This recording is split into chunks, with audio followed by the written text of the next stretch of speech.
দেখো, দেখে নাও, ওটা বার করো বইটা বার করো, শুরু করে দিচ্ছি, তারপরে লিখতে হবে। হ্যাঁ জানি, গোলকের ইংলিশ হচ্ছে স্ফিয়ার, ঠিক আছে। আর ফর্মুলা কি কি ছিল? ফর্মুলা হচ্ছে আয়তন ছিল, সমগ্রতলের ক্ষেত্রফল ছিল, পার্শ্বতলের ক্ষেত্রফল, গোলকের যা পার্শ্বতল তাই সমগ্রতল, ঠিক আছে। অর্ধগোলকের হচ্ছে যদি অর্ধগোলকটা নিরেট হয় তাহলে বাটি সাবানের মতো যে সমগ্রতলের ক্ষেত্রফল যেটা আছে সেটা গোলকের সমগ্রতলের ক্ষেত্রফলের অর্ধেক হবে, আর তার সঙ্গে বৃত্তের ক্ষেত্রফল যোগ হবে, কারণ নিচটা বৃত্ত, বুঝতে পারলে? 2πr² প্লাস πr², ওটা 3πr² হবে, ঠিক আছে। আচ্ছা, এই শর্ট কোশ্চেনগুলো খুব ইম্পর্টেন্ট, ভালো করে পড়ে প্রথমটা ভালো করে পড়ো। কি আছে দেখো, 16-1টা দেখো। একটি নিরেট অর্ধগোলকের আয়তন এবং সমগ্রতলের ক্ষেত্রফলের সংখ্যামান সমান অর্ধগোলকটি ব্যাসার্ধের হলো কতটা? হ্যাঁ, কি বলেছে দেখো, একটি নিরেট অর্ধগোলকের আয়তন এবং সমগ্রতলের ক্ষেত্রফলের সাংখ্যমান সমান। তাহলে তুমি বলো সবার আগে যে গোলকের আয়তনের ফর্মুলা কি? ব্যাসার্ধ যদি r হয় তাহলে আয়তনের ফর্মুলা 4/3 πr³, তাই তো? আচ্ছা, আয়তন এবং সমগ্রতলের ক্ষেত্রফলের সাংখ্যমান সমান, সমগ্রতলের ক্ষেত্রফল কি? 4πr², ঠিক আছে। আচ্ছা, 4πr², এটা দিয়েছে। যদি r হচ্ছে তোমার ব্যাসার্ধ মানে রেডিয়াস, ঠিক আছে। আচ্ছা, ব্যাসার্ধ কথাটা তো তোমরা জানোই, লেখার দরকার কি? ব্যাসার্ধ, রেডিয়াসটা শিখে নাও, ঠিক আছে। যেটা জানো সেটা তো জানোই, বাংলাটা ওটা নিয়ে। শোনো, একটা জিনিস বলে দিচ্ছি, যে বাংলা মিডিয়ামে পড়ে সে বাংলাটাও জানবে আর ইংলিশটাও জানবে, তার বাংলা থেকে ইংলিশে কনভার্ট করতে কোনো সমস্যা হবে না। তুমি যদি রেডিয়াসটা জানো তুমি জানবে যে ব্যাসার্ধ মানে রেডিয়াস, ঠিক আছে। কিন্তু যে ইংলিশ মিডিয়ামে পড়ে সে বাংলাটা জানবে না, আর সে কঠিন অঙ্ক থাকলে কিছু করতেও পারবে না তার ইংলিশ দিয়ে, সব থেকে বড় কথা। দেখো, আচ্ছা, আর হ্যাঁ, ক্ষেত্রফলের সাংখ্যমান সমান, তার মানে দুটো ফর্মুলা সমান। এবার কি বার করতে বলেছে? অর্ধগোলকের ব্যাসার্ধের দৈর্ঘ্য কত, মানে এখানে আর কত, ঠিক আছে। আচ্ছা, এবার একটা জিনিস খুব ভালো করে বোঝো যে আর থাকবেই, কারণ এখানে তিনখানা আর আছে, আর এর কিউব, ঠিক আছে। আর এখানে দুটো আর আছে, ঠিক আছে। তো একটা আর কিন্তু কেটে বেরিয়ে যাবে, বুঝতে পারলে? দুটো আর কেটে বেরিয়ে যাবে, একটা আর থাকবেই, তাই তো? আচ্ছা, তাহলে এবার কি হবে?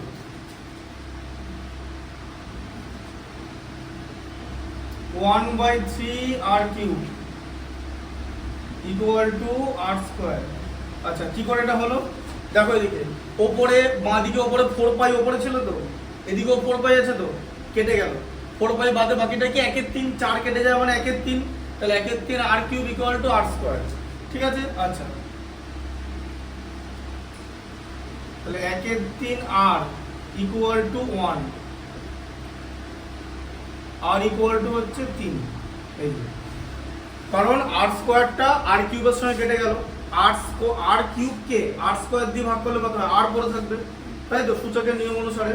তাহলে এখানে একটা r এদিকে বাঁ দিকে r পরে থাকবে, কারণ বাঁ দিকে r³ বাঁ দিকে ছিল, তাহলে এটা 1/3 থাকলো। আর r² কেটে গেল মানে 1, এখানে সমীকরণে কোনো কিছু এলিমিনেট মানে কেটে যাওয়া মানে হচ্ছে 1, কেটে যাওয়া মানে 0 না, ঠিক আছে।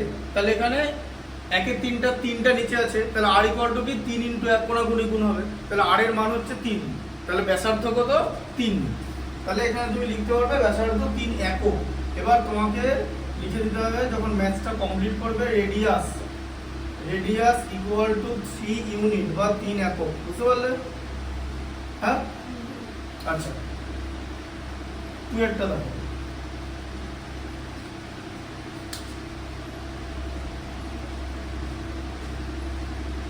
আচ্ছা, দেখে একটা জিনিস, মেন ব্যাপারটা বলছো, এটা গোলক ছিল, ঠিক আছে। আর এটা দেখিয়ে দিই, এবার অঙ্কটা পড়ো তো, কি বলেছে ভালো করে, একের অঙ্কটাই পড়ো।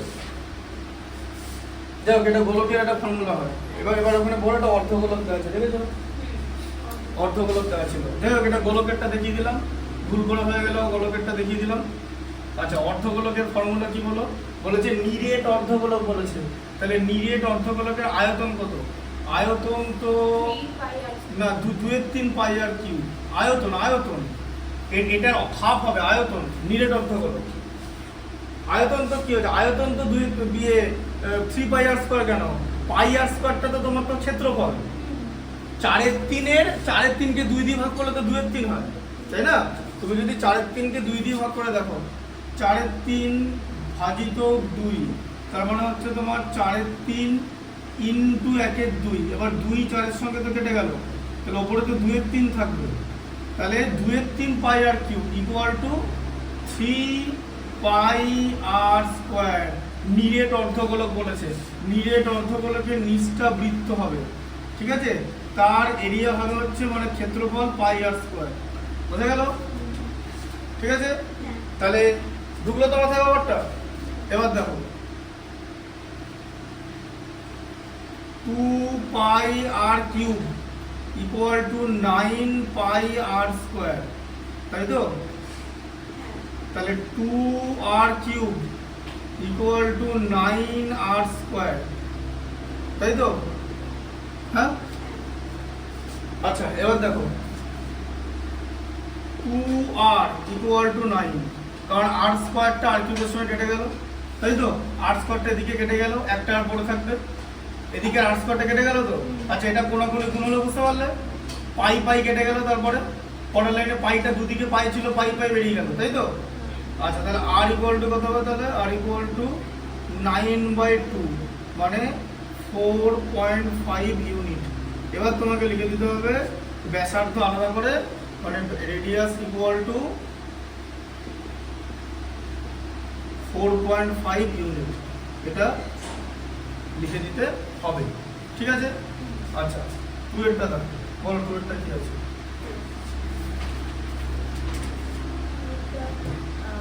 একটি নিরেট গোলকের বক্রতলের ক্ষেত্রফল একটি নিরেট লম্ব বৃত্তাকার চোঙের বক্রতলের ক্ষেত্রফলের সমান। চোঙটির উচ্চতা এবং ব্যাসের দৈর্ঘ্য উভয় 12 সেমি। গোলকটির ব্যাসের দৈর্ঘ্য কত তা লিখুন। হ্যাঁ বলো। একটি নিরেট গোলকের বক্রতলের ক্ষেত্রফল, তাহলে নিরেট গোলকের বক্রতলের ক্ষেত্রফল, তো নিরেট গোলক যেরকম আছে, নিরেট গোলকের বক্রতলের ক্ষেত্রফল কত হবে? গোলকের বক্রতল যা সমগ্রতল, তাই তো? তাহলে বক্রতলের ক্ষেত্রফল কত হবে? 4 পাই আর স্কয়ার, ঠিক আছে? যদি ব্যাসার্ধ আর হয়, তাই তো? আর ব্যাসার্ধ বিশিষ্ট, ব্যাসার্ধ সবসময় আর ধরে নিতে হয়, নিরেট গোলক। আচ্ছা 4 পাই আর স্কয়ার, একটি নিরেট গোলকের বক্রতলের ক্ষেত্রফল একটি নিরেট লম্ব বৃত্তাকার চোঙের বক্রতলের সমান। নিরেট লম্ব বৃত্তাকার চোঙ, নিরেট লম্ব বৃত্তাকার চোঙ হচ্ছে এরকম দেখতে হয়, যে লম্ব বৃত্তাকার চোঙ, ঠিক আছে? এরকম দেখতে হয়, যে ঠিক আছে? মানে ধরো তুমি একটা ব্যাটারি দেখেছো, ব্যাটারি যে মোবাইলের ঘড়ির ব্যাটারি হয়, সেই ঘড়ির ব্যাটারি হচ্ছে লম্ব বৃত্তাকার চোঙের উদাহরণ, ঠিক আছে? আচ্ছা ঘড়ির ব্যাটারি এরকম দেখতে হয়, তাহলে এই জায়গাটা থাকবে হচ্ছে আর, আর এই জায়গাটা হচ্ছে এইচ, তাই তো? এটা উচ্চতা, আর এখানে একটা 90 ডিগ্রি অ্যাঙ্গেল করে, ঠিক আছে? আচ্ছা তাহলে কি বলেছে, নিরেট লম্ব বৃত্তাকার চোঙের বক্রতলের ক্ষেত্রফল, বক্রতল মানে এই দিকটা, ঠিক আছে? আচ্ছা এবার এটাকে তুমি যদি এরকম ভাঙো না, ধরে জিনিসটাকে এরকম ইয়ে করছো, ছাড়াচ্ছ, ঠিক আছে? এই যে এটা উচ্চতা ছিল তো, এই জায়গাটা উচ্চতা হয়ে যাবে, মানে এইচ হয়ে যাবে এখানটা, তাই তো? তাহলে এখানটা কত হবে, এই জায়গাটা, মানে আমি ফর্মুলাটা বার করবো কি করে? সেটা হচ্ছে দেখো, আমি যখন এই জিনিসটাকে ধরে এটাকে একটা জিনিস এরকম আছে, এই যেরকম আছে দেখেছো, তাহলে এখানটা কি, এখানটাকে এরকম করছি, ধরে এরকম আছে, এটা হচ্ছে উচ্চতা, ভালো করে দেখো, এটা হচ্ছে উচ্চতা, আর এরকম জিনিসটা আছে, তাহলে এটা চোখের মধ্যে দেখতে লাগছে। এবার আমি চোখটাকে খুলে দিলাম তো, তাহলে কোন জায়গাটাকে খুললাম, এই জায়গাটা বৃত্ত ছিল তো, তাহলে এই জায়গাটা বৃত্তের পরিসীমা হবে তো, তাহলে বৃত্তের পরিসীমাটাকে খুললাম তো, তাহলে বৃত্তের পরিসীমা কত, আর ব্যাসার্ধ বিশিষ্ট বৃত্তের পরিসীমা কত, 2 পাই আর, বুঝলে ব্যাপারটা? তাহলে এখানটা কত হবে, 2 পাই আর। তাহলে এবার তুমি আমাকে বলো, এবার এটাকে যখন আমি খুলে দিলাম, তখন দেখতে তো এটাকে একটা আয়তক্ষেত্রের মতো লাগছে তো, হ্যাঁ না? এই যে 2 পাই আর হচ্ছে দৈর্ঘ্য, আর এইচ হচ্ছে প্রস্থ, তাহলে ক্ষেত্রফল কত হবে, দৈর্ঘ্য ইন্টু প্রস্থ হবে তো, তাহলে ক্ষেত্রফল কত হবে, 2 পাই আর এইচ, ঠিক আছে? তাহলে 4 pi r square equal to 2 pi r h, মাথায় ঢুকলে পারে, ঠিক আছে? আচ্ছা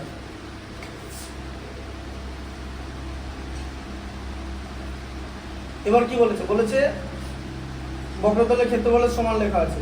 আচ্ছা বলছে চোঙের উচ্চতা এবং ব্যাস উভয়ই 12 সেন্টিমিটার, ঠিক আছে? তাহলে বলেছে চোঙের উচ্চতা 12 সেন্টিমিটার আর ব্যাস মানে 2 আর এটা হচ্ছে 12 সেন্টিমিটার, তাহলে 2r যদি 12 সেন্টিমিটার হয় তাহলে r হচ্ছে 6 সেন্টিমিটার হবে। ঠিক আছে, বুঝতে পারলে? আচ্ছা ঠিক আছে, এবার দিয়েছে তাহলে গোলকটির ব্যাসার্ধ কত, তাহলে গোলকের ব্যাসার্ধ কত দিয়েছে। ঠিক আছে, আচ্ছা এবার এখন একটা জিনিস বোঝার চেষ্টা করো, এই যে r, এই r কিন্তু একটা r এর সঙ্গে কেটে যাবে, কারণ এখানে 4 পাই r স্কয়ার আছে, কারণ গোলকের মানে পার্শ্বতল দিয়েছে, গোলকের দিয়েছে সমগ্র তলের ক্ষেত্রফল। ঠিক আছে, মানে বক্রতল মানেই সমগ্র তল গোলকের নিরেট। ঠিক আছে, আচ্ছা তাহলে 4 পাই, তাহলে একটা r কিন্তু এখানে কেটে গেছে, তাহলে দেখো আবার এখানে এখানে 2 তে কেটে গেল, তাই তো? হ্যাঁ, পাইতে কেটে গেল। ঠিক আছে, আর এ কেটে গেল, তাহলে একটার পরে আছে, তাহলে 2r ইকুয়াল টু h। ঠিক আছে, আচ্ছা তাহলে 2r ইকুয়াল টু কত, h এর ভ্যালু হচ্ছে 12, তাহলে r ইকুয়াল টু কত 6। ঠিক আছে, r 6ই হবে। ঠিক আছে, 6 সেন্টিমিটার। তাহলে এখানে কি লিখতে দিয়েছে, কোশ্চেন দিয়েছে গোলকের ব্যাসার্ধের দৈর্ঘ্য কত, তাহলে গোলকের ব্যাসার্ধের দৈর্ঘ্য হচ্ছে তোমার 6 সেন্টিমিটার। ঠিক আছে, লাস্টে তোমাকে অ্যান্সার লিখতে হবে যে গোলকের ব্যাসার্ধের দৈর্ঘ্য 6 centimetre. Radius of the sphere, ঠিক আছে, রেডিয়াস অফ স্ফিয়ার, স্ফিয়ার মানে হচ্ছে গোলক, ইকুয়াল টু 6 সেন্টিমিটার। বোঝা গেল? হ্যাঁ, আচ্ছা স্ফিয়ারটা বলো। একটি অর্ধগোলকের সমগ্রতলের ক্ষেত্রফল এবং একটি নিরেট গোলকের ব্যবধানের ক্ষেত্রফল সমান। হতেই পারে, কারণ অর্ধগোলকটা বড় হলো, হতেই পারে। হ্যাঁ। তাহলে বলেছে নিরেট অর্ধগোলকের সমগ্রতলের ক্ষেত্রফল, নিরেট অর্ধগোলকের সমগ্রতল, তাহলে অর্ধগোলক হচ্ছে এরকম দেখতে হবে, দিয়ে নিচটা এরকম পাটির মতো থাকবে, তাই তো? অর্ধগোলক একটা নিরেট বলেছে, মানে এই পাই আর স্কয়ারটা অ্যাড হবে। ঠিক আছে, নিরেট অর্ধগোলকের সমগ্রতলের ক্ষেত্রফল বলেছে, তাহলে গোলকের সমগ্রতলের ক্ষেত্রফল হচ্ছে 4 পাই আর স্কয়ার, কারণ গোলকের বক্রতলের সমগ্রতল, তাহলে এটা কি হবে 2 পাই আর স্কয়ার। তাহলে এই জায়গাটা হবে হচ্ছে 2 পাই আর স্কয়ার, তাহলে দুটোকে যোগ করে হলো 3 pi r square. 3 pi r square equal to কি বলেছে, একটি নিরেট গোলকের বক্রতলের ক্ষেত্রফলের সমান, নিরেট গোলক, তাহলে গোলকের বক্রতলের ক্ষেত্রফল কি হবে বলো, 4 পাই আর স্কয়ার দিতে হবে, কারণ গোলকের সমগ্রতল আর বক্রতল একই। ঠিক আছে,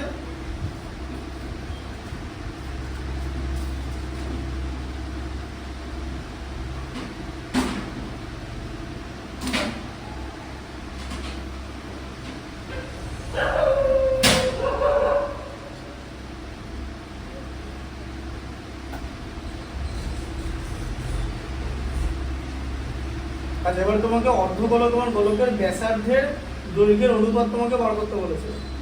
ঠিক আছে, ব্যাসার্ধের দৈর্ঘ্যের অনুপাত বার করতে বলেছে। এবার একটা ব্যাপার আছে যে তুমি তো সেম আর তোমার নেওয়া যাবে না, তোমাকে এটা r1 স্কয়ার নিতে হবে, এটাকে r2 স্কয়ার নিতে হবে। কেন? কারণ যে গোলক আর অর্ধগোলক, এবার এটাতে একই ব্যাসার্ধ নয়, এদের ব্যাসার্ধগুলো তো আলাদা। ব্যাসার্ধ যদি সেম হতো তাহলে তো সব ফর্মুলা সেম হয়ে যেত, তাহলে ব্যাসার্ধ আলাদা বুঝেছো তো? তাহলে একটা ব্যাসার্ধ r1 নিলাম, একটা ব্যাসার্ধ r2 নিলাম। আচ্ছা তাহলে প্রথমে কি হবে, 3r1 square equal two 4r2 square, তাই তো? কারণ পাই পাই কেটে গেল। আচ্ছা তোমাকে কি করতে দিয়েছে, ব্যাসার্ধ বার করতে দিয়েছে তো, তাহলে r1 স্কয়ারের নিচে r2 স্কয়ার নাও। ঠিক আছে, আচ্ছা এটা এখান থেকে নিয়ে নিলে তাহলে 4টা উপরেই থাকবে, 3টা নিচে, এই যে। আচ্ছা এটা এখন যদি জিজ্ঞেস করো কেমন ভাবে করলাম, শোনো এই লাইনটা এমন ভাবে লিখবে যেন ক্রস মাল্টিপ্লিকেশন, মানে কোনাকুনি গুণ করলে আগের লাইনটা আসে। ফান্ডাটা বোঝাতে পারলাম কনসেপ্টটা? এই লাইনটা এমন ভাবে লিখবে, এই লাইনটা লেখার পর দেখে নেবে যে গুণ করে আগেরটা আসছে কিনা, তাহলেই ঠিক হয়েছে। দেখো r স্কয়ারের সঙ্গে 3 ছিল আর r2 স্কয়ারের সঙ্গে 4 ছিল, কনসেপ্টটা বোঝা গেল? আচ্ছা তাহলে তোমাকে বার করতে ব্যাসার্ধ অনুপাত বার করতে দিয়েছে তো, তাহলে r1/r2 করতে দিয়েছে তো, তাহলে এটা স্কয়ার ছিল তো এগুলো, তাহলে এই জিনিসটা রুট হয়ে যাবে তো 4/3 এর, তাহলে 4 এর রুট হচ্ছে 2 আর 3 এর রুট √3, তাই তো? তাহলে কত হলো 2:√3, বোঝা গেল? তাহলে 2 আর √3 এদের মধ্যে কে বড়? √3 বড়, √3 ভ্যালু 1.732, এবার বলো 2 বড়, 2 মানে তো √4, এরকম করে ভাবো, 2 √4 না, √4 কি কোনোদিন √3 থেকে ছোট হতে পারে? এবার বোঝা গেল, 2 তো √4, এই কনসেপ্টগুলো রাখতে হবে। আচ্ছা এটা হলো, হ্যাঁ তারপরে দেখো ফোরেরটা দেখো,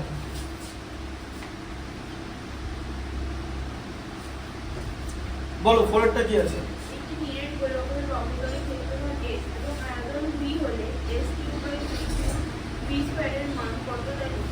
পাই এর মান না বসিয়ে। আচ্ছা তাহলে বলেছে যে নিরেট গোলকের বক্রতলের ক্ষেত্রফল S, তাহলে বক্রতলের ক্ষেত্রফল S, তাহলে S ইকুয়াল টু কি, নিরেট গোলক দিচ্ছে 4 পাই আর স্কয়ার, ঠিক আছে, আর V কত, এবং V হচ্ছে নিরেট গোলকের বক্রতল আয়তন V, আয়তন বলে, তাহলে নিরেট গোলকের আয়তন কত, 4/3 পাই আর কিউব, তাই তো, V এর মান তো 4/3 পাই আর কিউব, তাই তো। তোমাকে কি বলে দিয়েছে যে এটা সমান, ঠিক আছে, আয়তন না, আয়তন V হলে S কিউব আর V স্কয়ারের মান কত, তাই তো, S cube by V square, S cube by V square জিজ্ঞেস করেছে। আচ্ছা তাহলে তোমাকে এখানে S কিউব বসাও, S কিউব কত হবে, S কিউব কত হবে, 4 এর কিউব হয়ে গেল, ঠিক আছে। আচ্ছা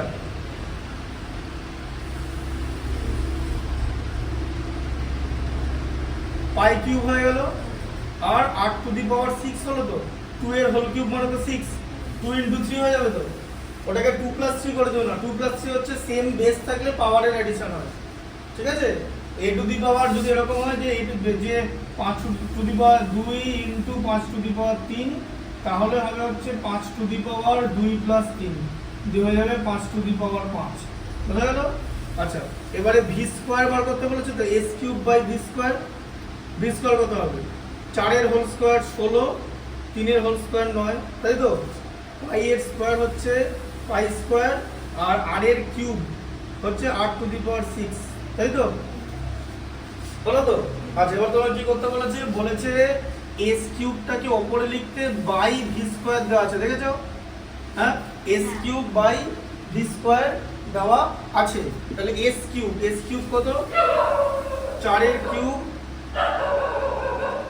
পাই এর কিউব 8 টু দি পাওয়ার 6, এটা 16/9 পাই এর স্কয়ার 8 টু দি পাওয়ার 6, ফার্স্টে 8 two the power 6, 8 two the power 6 eliminate হয়ে গেল, পাই একটা পাই থেকে গেছে, ঠিক আছে।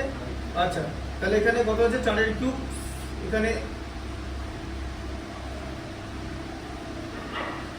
একটা পাই থেকে গেল, তাই তো, তাহলে 64 হলো তো 4 এর কিউব, আচ্ছা 64 পাই বাই 16/9, তাহলে এটা কত হবে, 64 পাইটা উপরে আছে, 9টা উপরে চলে যাবে, 16টা নিচে চলে যাবে তো, তাই তো, নিচের ভগ্নাংশটা রেসিপ্রোকাল মানে অনন্যক হয়ে যাবে তো, উল্টে যাবে তো, ঠিক আছে। তাহলে 16 4 এ 64, তাহলে কত হলো 4 পাই ইনটু 9, কত হলো 36 পাই, 4 9 36 পাই, ঠিক আছে।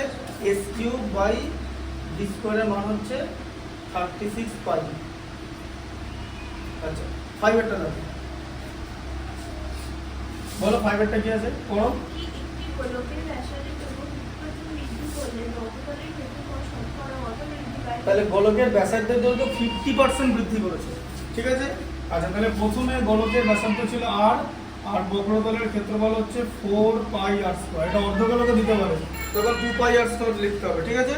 একটি গোলকের ব্যাসার্ধের দৈর্ঘ্য 50% বৃদ্ধি করলে বক্রতলের ক্ষেত্রফল শতকরা কত বৃদ্ধি পাবে, তাহলে ওই ব্যাসার্ধটা বাড়াতে হবে তো 50%।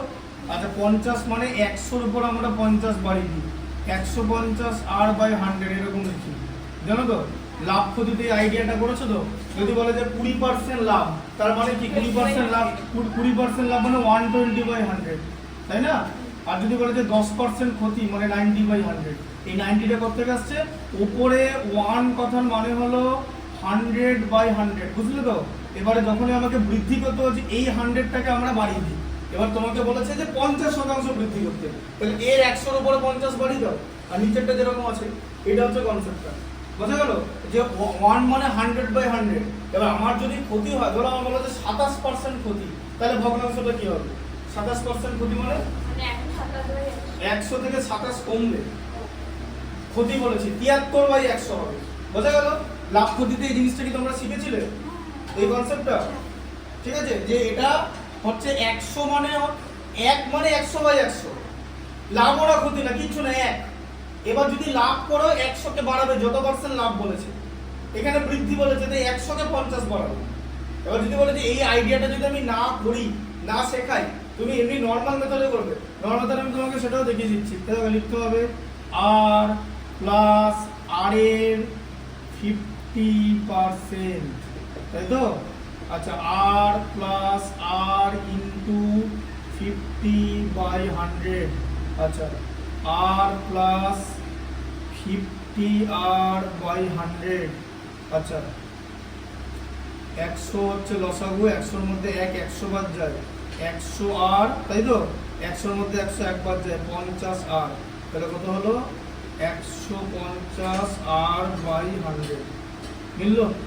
বলো কটা লাইন বাঁচালাম? 1 2 3 4 5টা লাইন বাঁচালাম, তাই তো? হ্যাঁ, এই জিনিসটা করার জন্য কিন্তু তোমাকে কোনো নম্বর দেওয়া হবে না, because it is the part of the mathematics, it is the rough of the mathematics, it is not the actual mathematics.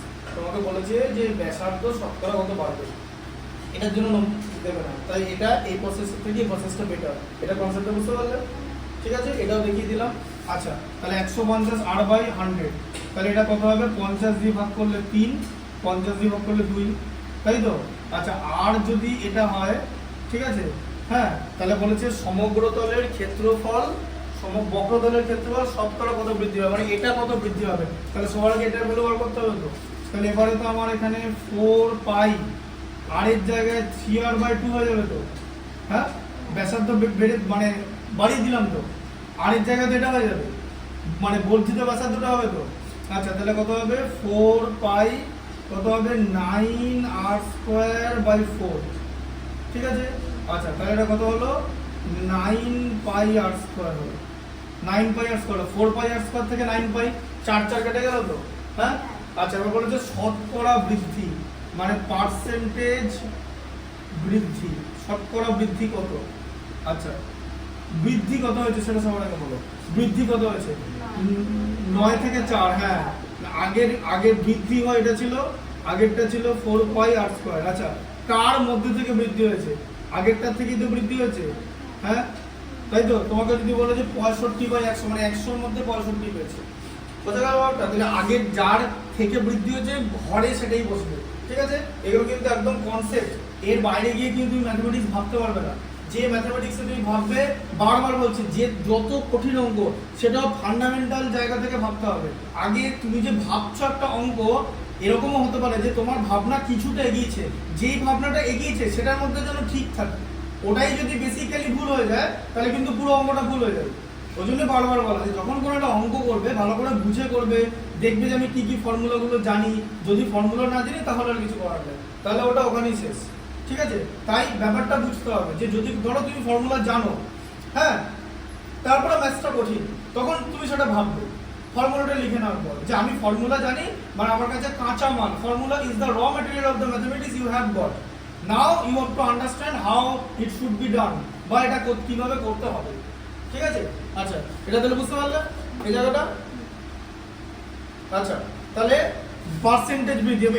এবার এই জায়গাটাকে তাহলে ভগ্নাংশ বলে। হ্যাঁ, তাহলে ভগ্নাংশ থেকে পার্সেন্টেজ করতে আমরা ফ্র্যাকশন, তো ফ্র্যাকশনকে পার্সেন্টেজ করতে গেলে আমরা কি করি? আমরা ফ্র্যাকশনকে পার্সেন্টেজ করতে গেলে 100 দিয়ে গুণ করি, 100 দিয়ে গুণ করার পর আবার পার্সেন্টেজের সাইন দিই। দিয়ে তুমি বললে এ বাবা এটা 100 দিয়ে গুণ করে দিলাম, কোথা থেকে নিলাম 100টা? আবার এখানে পার্সেন্টেজ লেখা আছে, এই পার্সেন্টেজ মানে আবার বাই 100, পার্সেন্টেজ মানে তো বাই 100, এ পার্সেন্ট মানে কি এ বাই 100। তাহলে 100 দিয়ে গুণ করে আবার নিচে ভাগ আছে তো, ভ্যালু সেম থাকলো তো, শুধু তো 100 দিয়ে গুণ করে দিলাম না, আমি তো শুধু 100 দিয়ে এটাকে গুণ করে দিতে পারি না, এটা 100 তুলে নে, তাহলে আমাকে আরেকটা বাই 100 লিখতে হবে তো, ওই বাইটাই তো পার্সেন্টেজ। তাই 100 দিয়ে গুণ করে ব্র্যাকেটের বাইরে পার্সেন্টেজ দিতে হবে, তবে ভ্যালুটা সেম থাকবে। এই সব ব্যাপার কিন্তু শিখতে হবে, এইগুলো অনেক স্টুডেন্ট আছে জানো তো, যে এইসব না শিখে